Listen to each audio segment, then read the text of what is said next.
حفلات التخرج بقت عبارة عن رقص ولبس زمان كان بيتلبس في اوض النوم، او بمعنى اصح تبرج. بقول لك ايه، عايز الخلطة السحرية؟ عايز ازاي تخطف الانظار ويبقى عليك الاضواء وتعمل حركة تاخد عليها اللقطة؟ اعمل حاجة كان اسمها حرام، مرتبتها نزلت درجة بقوا بيقولوا عليها عيب.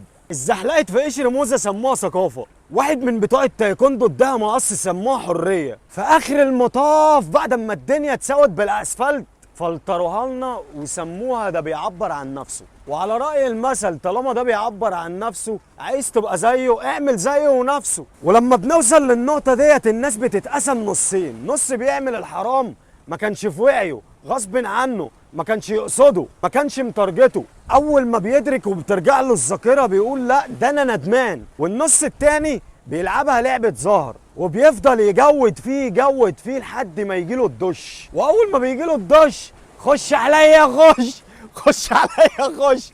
مين اللي هيخش عليه؟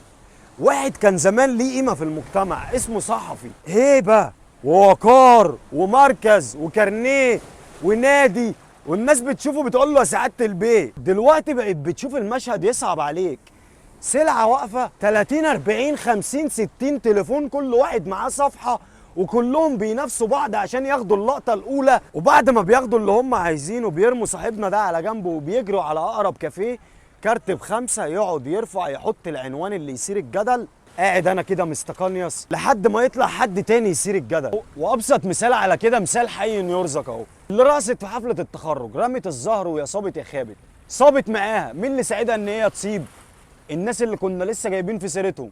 فجأة واحنا قاعدين في بيوتنا لقينا واحدة طالعة بتردح لبنات كل وظيفتها ان هي بتؤمر بالمعروف وبتنهى عن المنكر. يا حبيبتي ده انا مدربة تايكوندو، الحركة ديت انت لو عملتيها يجيلك مزق. بس هي مش واخدة بالها ان هي حطت نفسها في مقارنة خسرانة. واحدة كل اللي عملته ان انت عملت نفسك مادة خام، فزي ما انت عطيت الحق لنفسك ان انت تعملي اللي تعمليه وتبقي موجودة على النت، دي شافت اللي موجودة على النت ومن حقها تقول رأيها. والمقارنة بقت كالآتي، واحدة قاعدة في بيتها مسطورة بتقول رأيها في واحدة عملت نفسها العرض الخاص اللي بتحيي بيه حفلة التخرج، فبالتالي أصبحت المقارنة خسرانة. ولو أنت بتعايريها عشان أنت عندك لياقة فهي عندها لياقة، بس اللياقة بتاعتها ما بتظهرش قدام 60,000 متفرج، قدام متفرج واحد اللي هو حلالها في أوضة نومها اللي ربنا شرع لها بيه. بس عارف أيا كان النموذج دي ولا غيرها والله العظيم بيصعبوا عليا. اتعمل لهم غسيل دماغ، قالوا لهم كل اللي انتوا اتربيتوا عليه وكل اللي انتوا اتعلمتوه وكل اللي انتوا متمسكين بيه ده كله غلط.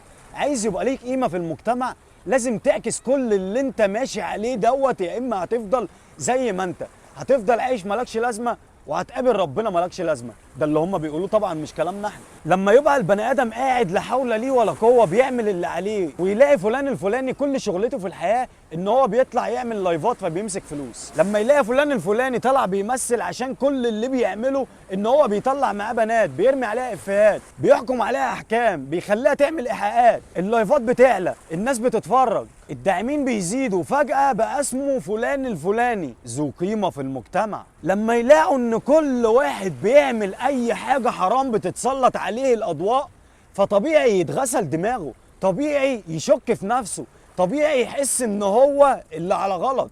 لما يلاقي كل الناس دي بتكتر وهو قاعد في بيته ساتر نفسه متمسك بحاجات بقى اللي زيه قليلين قوي، طبيعي ان هو لو ايمانه ضعيف يتهز ويحاول يدور على اي حاجه زي صاحبتنا اللي رمت الزهر عن قصد عشان تثير الجدل وتمشي على السكريبت اللي احنا حفظناه خلاص وصمناه.